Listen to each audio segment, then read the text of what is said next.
day number 3. Animal Welfare Amendment Bill, committee stage. I declare the House in committee for the consideration. Point of order. The Honourable Darren Hughes. A point of order, sir. I just wanted, before you declare the House in committee, we'd had a discussion about the ability for this bill, which is a multi-clause bill, rather than the bill being considered clause by clause in committee stage, that all the clauses be taken as one question with a vote to be put at the end of the debate, so that members can rove over the entirety of the bill's clauses. So I would seek leave for the committee stage on the Animal Welfare Bill to be taken as one question. Leave is sought for that purpose. Is there any objection? There is no objection. That will be the case. I therefore declare the House in committee for the consideration of the Animal Welfare Amendment Bill.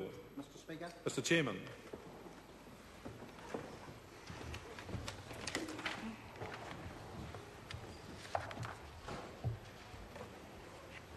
Members, the House in committee on the Animal Welfare Amendment Bill. The question is that clauses 1 to 10 stand part. Mr. Chairman. I call Dr. Ashley Shaftry. Thank you, Mr. Chairman. My apologies. My apologies to the member. I accept the apology, Mr. Chairman. Dr. Ashley Shaftry. He was just momentarily put up by the seat in front of him. Yeah, he's been distracted by that nice new suit that Whip has got today. Now, I'm delighted to, Mr. Chairman, speak on this bill, the Animal Welfare Amendment Bill 2010. This bill, of course, as we know, was originally proposed as a private member's bill by Simon Bridges. And I pay my tribute to him, who started all this, but of course now it's become a government bill, and the Minister, David Carter, has taken over this bill.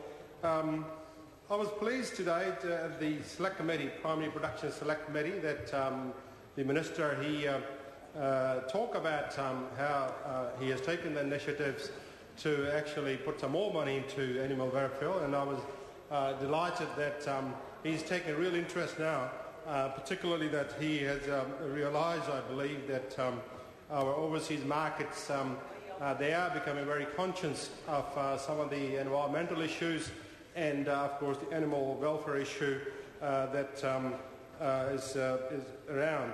And so I'm glad to that extent that the Minister is taking real interest in promoting, hopefully, putting some more money into the animal welfare in the years to come. But clearly, Mr. Chairman, this bill arose from those horrible stories we heard about and saw on the TV about kittens being fed to the pit bulls and the films, and of course a number of dogs being shot and killed. Those were horror stories that we all saw, and this bill basically arose out of those animal cruelty issues that have been around. Can I, from the outset, say, Mr. Chairman, that the animal cruelty is not really acceptable at all to us on this side of the House, and clearly to New Zealanders, because animal cruelty is simply unacceptable anywhere, I suppose. But, Mr. Chairman, can I say that this issue about animal cruelty has been on for quite some time, and we know that the police and the MAF and SPCA have been involved in the past in trying to prevent some of the animal cruelty cases. But, the resources issue has been there, where over time SPCA has been handling a large number of cases rather than the MAF and the police. So clearly there has been a problem in terms of resourcing SPCA. For example, we know in 2008 there were 14,000 complaints received by the SPCA, and there were only 110 resulted in some charges being laid, and out of that only 58 people got convicted. So the issue has been bubbling up there, and of course we know that some of these cases never ever get reported. But I think the public perception within New Zealand and overseas is now that this is unacceptable to have animal abuse.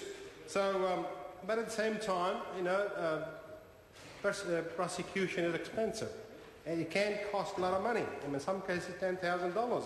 So, anything we can do and help in terms of promoting animal welfare is better. But we need to resource, and I'm glad that the Minister has now allocated over $8 million in this budget as a result of these issues coming up in the public perception, and I'm glad that extra money has been put out for these issues. But my concern, as I have spoken earlier on this bill, is I'm really very concerned about some of the issues on the farm, particularly because we are an agriculture nation. We are dependent on export, and ever more export, particularly from dairy farm and from our meat. There's overseas markets, growing markets, particularly in Asia, where people are becoming very concerned about some of these news which gets out there. I call Craig Foss.